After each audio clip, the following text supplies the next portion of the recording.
আসসালামু আলাইকুম ষষ্ঠ শ্রেণীর প্রিয় শিক্ষার্থীরা, আশা করি তোমরা সবাই ভালো আছো, সুস্থ আছো।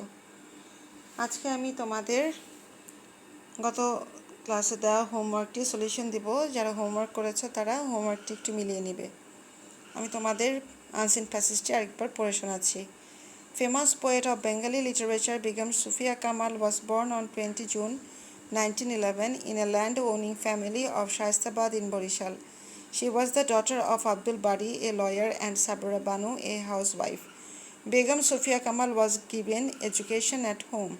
She learned Urdu, Arabic, and Persian from family tutors.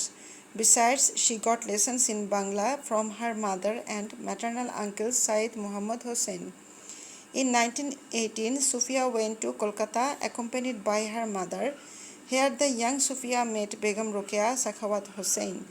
In 1923, she wrote her first story, Shoinik Bahadur, which was published in the Tarun.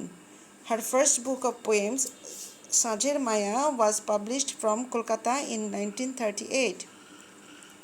Kazi Nazrul Islam wrote the foreword. Rabindranath Tagore also read the book and praised her highly. She also wrote 7 volumes of short stories and an autobiography, Ekale Amader Kal. Safia Kamal received nearly 50 major awards, including Bangla Academy Award 1962, the Ekushe Padak 1976, the Independence Award 1997. Begum Safia Kamal died in Dhaka 10 November 1999. আমাদের এটি ছিল unseen passage. আমি এখন তোমাদের information transfer উত্তরগুলো বলছি। আমাদের প্রথম উত্তরটি হবে শায়েস্তাবাদ ইন বরিশাল। দ্বিতীয় উত্তরটি হবে ইন 1918। দ্বিতীয় উত্তরটি হচ্ছে 1918। তৃতীয় উত্তরটি হচ্ছে সৈনিক বাহাদুর। চতুর্থ উত্তর হচ্ছে ইন 1938 এবং পঞ্চম উত্তরটি হচ্ছে রিসিভড বাংলা একাডেমি অ্যাওয়ার্ড। তাহলে মেয়েরা আমি আরেকবার তোমাদের উত্তরটি বলছি। 1 number বা 1 শায়েস্তাবাদ ইন বরিশাল, 2 in 1918, 3 সৈনিক বাহাদুর, 4 in 1938, 5 received Bangla academy award. এবার ট্রু ফলসে যাই আমরা। ট্রু ফলসে আছে আমাদের প্রথম প্রশ্নটি, her father Abdul Bari was a teacher. এটির উত্তর হবে ফলস। কারেক্ট অ্যান্সার হবে হার ফাদার আব্দুল, এখানে হিজ লেখা আছে, ভুল আছে, হার ফাদার হবে her father Abdul Bari was a lawyer. Her father Abdul Bari was a lawyer. তারপর হচ্ছে she learned 3 languages.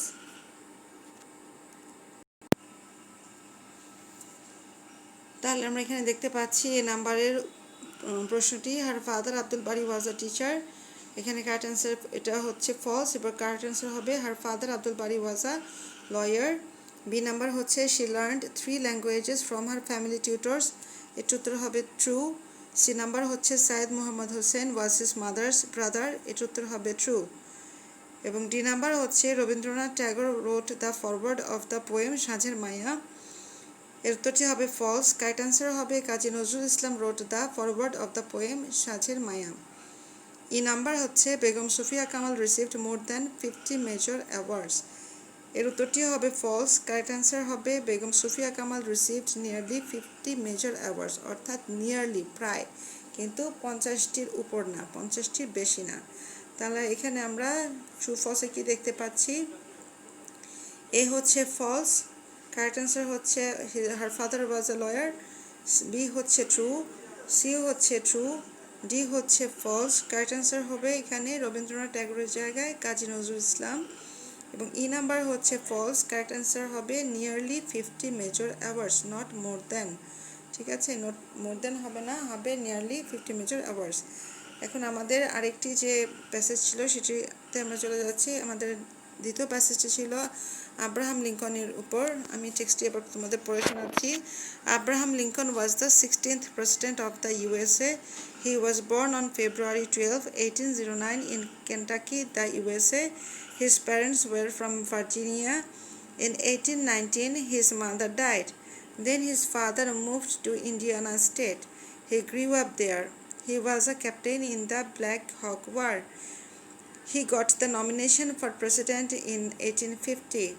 Then he became the president of the USA in 1861. Lincoln declared a ban on slavery in America on January 1, 1863. He was re-elected president in 1864. On Good Friday, April 14, 1865, he was assassinated at Ford's Theater in Washington. এটি ছিল আমাদের দ্বিতীয় প্যাসেজটি, unseen প্যাসেজটি। এখন আমি এর উত্তরগুলো তোমাদের বলছি। আমাদের এর প্রথম উত্তরটি হবে ইন ক্যান্টাকি দ্য ইউএসএ, দ্বিতীয় উত্তরটি হবে হিজ মাদার, তৃতীয় উত্তরটি হবে ব্ল্যাক হক ওয়ার, চতুর্থটি হবে গট নমিনেশন ফর প্রেসিডেন্ট এবং পঞ্চম উত্তরটি হবে এপ্রিল 14, 1865।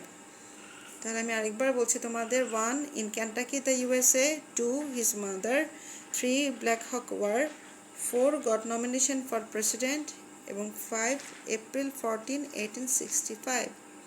তোমরা উত্তরগুলো একটু মিলিয়ে নেবে তোমাদের অ্যান্সার স্ক্রিপ্টের সাথে।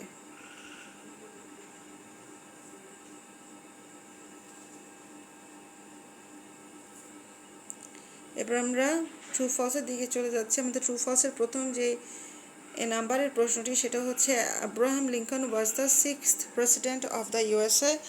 এটি হবে আমাদের ফলস। কারেক্ট অ্যান্সারটি হবে Abraham Lincoln was the 16th president of the USA, 16th not 6th।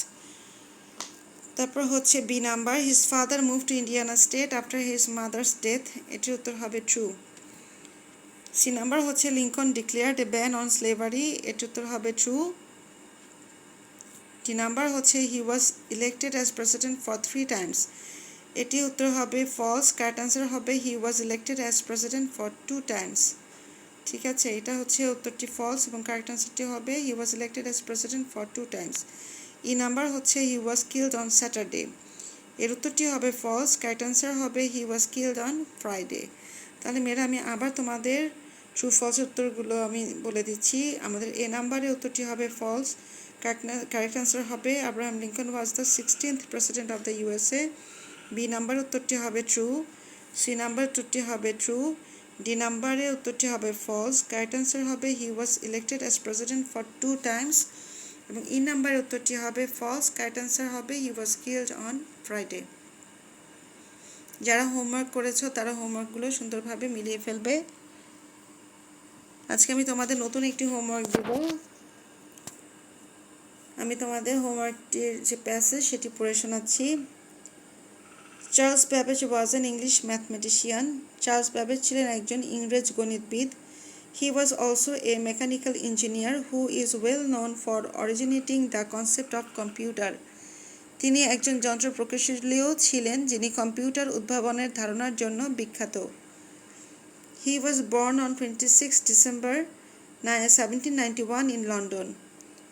তিনি 1791 সালের 26শে ডিসেম্বর লন্ডনে জন্মগ্রহণ করেন। He entered Trinity College in October 1810। 1810 সালে অক্টোবরে তিনি ট্রিনিটি কলেজে ভর্তি হন। He was transferred to Potter House Cambridge. তিনি ক্যামব্রিজের পটার হাউসে স্থানান্তরিত হন বা তাকে স্থানান্তর করা হয়। হি ওয়াজ দ্য টপ ম্যাথমেটিশিয়ান দেয়ার। তিনি ছিলেন সেখানকার সেরা গণিতবিদ। হি received an honours degree without examination in 1814। 1814 সালে কোনো পরীক্ষা ছাড়াই তিনি সম্মান ডিগ্রি লাভ করেন। From 18 he was elected a fellow of the Royal Society in 1816. He was elected a fellow of the Royal Society in 1816. তাহলে এখানে আমরা দেখতে পাচ্ছি যে তিনি 1816 সালে রয়্যাল সোসাইটির সদস্য নির্বাচিত হয়েছিলেন। From 1828 to 1839, Babbage was a Lucasian professor of mathematics at Cambridge University. Babbage 1828 থেকে 1839 সাল পর্যন্ত ক্যামব্রিজ বিশ্ববিদ্যালয়ের গণিত বিভাগের লুকাসিয়ান অধ্যাপক ছিলেন। Babbage is famous for inventing the first mechanical computer in 1822 that eventually led to today's computer. 1822 সালের প্রথম যান্ত্রিক গণনা যন্ত্র উদ্ভাবনের জন্য ব্যাবেজ বিখ্যাত, যা যন্ত্রটি থেকে পরবর্তীকালে এ যুগের কম্পিউটারের উদ্ভাবন হয়। He died at his home in London on 18 October 1871. 1871 সালের 18 অক্টোবর তিনি লন্ডনে তার নিজ বাসগৃহে মৃত্যুবরণ করেন। এটি ছিল আমাদের প্যাসেজটি। তোমরা আরেকবার খেয়াল করো, প্যাসেজটি চার্লস ব্যাবেজ সম্পর্কিত লেখা। তোমরা তোমাদের রেফার করা বইতে পেতে পারো টেক্সটটি। যদি না পেয়ে থাকো তাহলে এখান থেকে ভালোভাবে একটু দেখে নিবে। যেহেতু এটি আনসিন প্যাসেজ, সবসময় তোমরা আনসিনই আশা করবে, কখনো সিন আশা করবে না।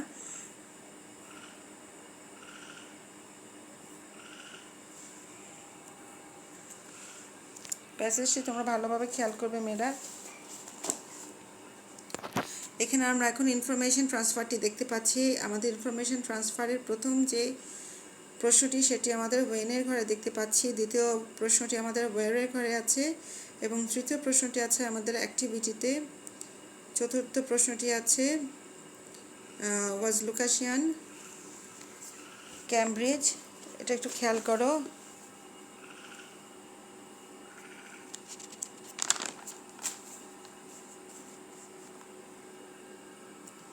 আমাদের তৃতীয় নাম্বারটিতে আছে অ্যাক্টিভিটির ঘরে। আমি আবার বলেছি তোমাদের,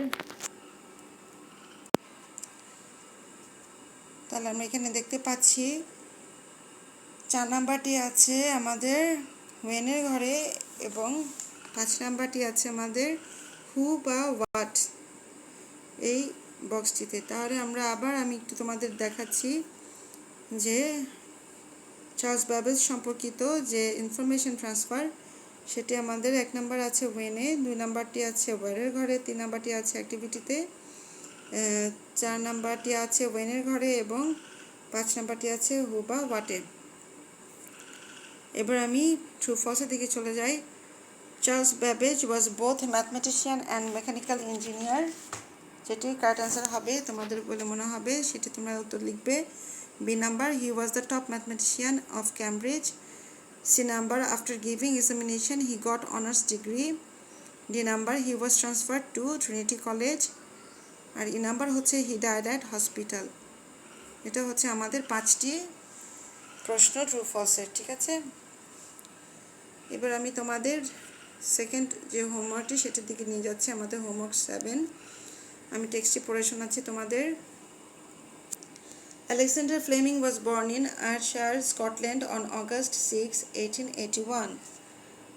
আলেকজান্ডার ফ্লেমিং 1881 সালের 6 আগস্ট স্কটল্যান্ডের আয়ারশায়ারে জন্মগ্রহণ করেন।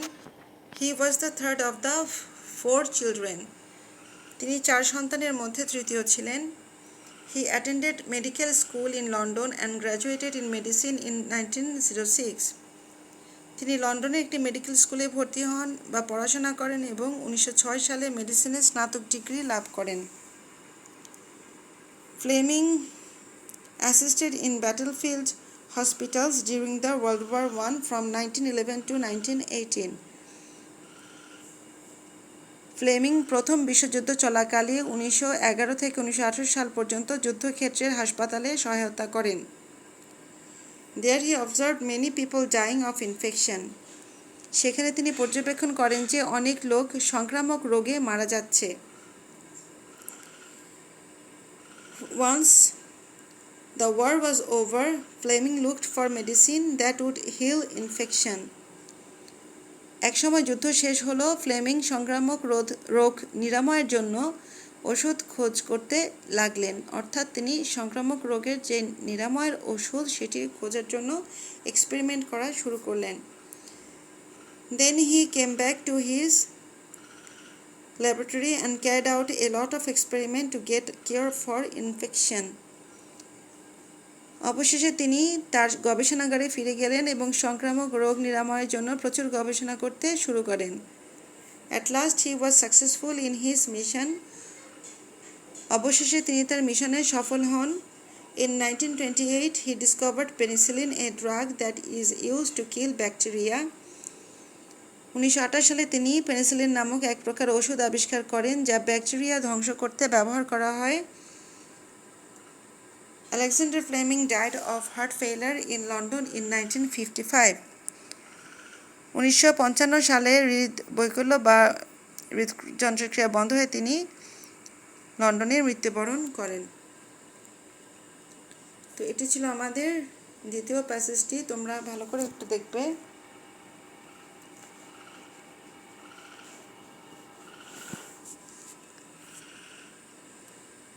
এবার আমি তোমাদের ইনফরমেশন ট্রান্সফারটি দেখাবো।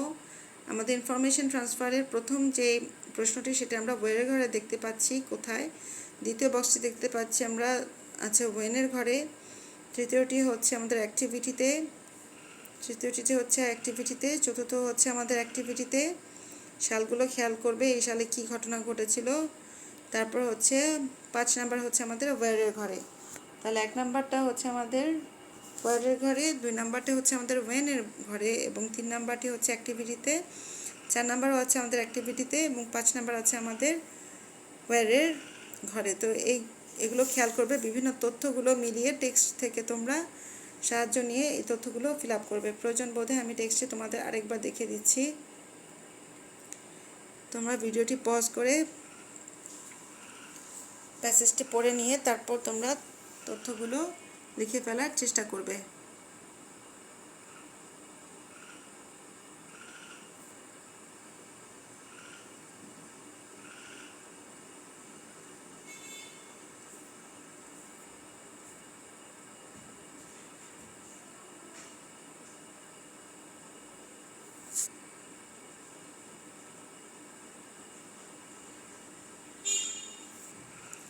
এবার আমি ট্রু ফলসের দিকে নিয়ে যাচ্ছি তোমাদের। আমাদের ট্রু ফলসের প্রথম প্রশ্নটি হচ্ছে ফ্লেমিং ওয়াজ দ্য, এটা ঠিক প্রশ্ন না, এটা স্টেটমেন্ট। আমাদের প্রথম যে স্টেটমেন্টটা সেটা হচ্ছে Fleming was the fourth son of his parents.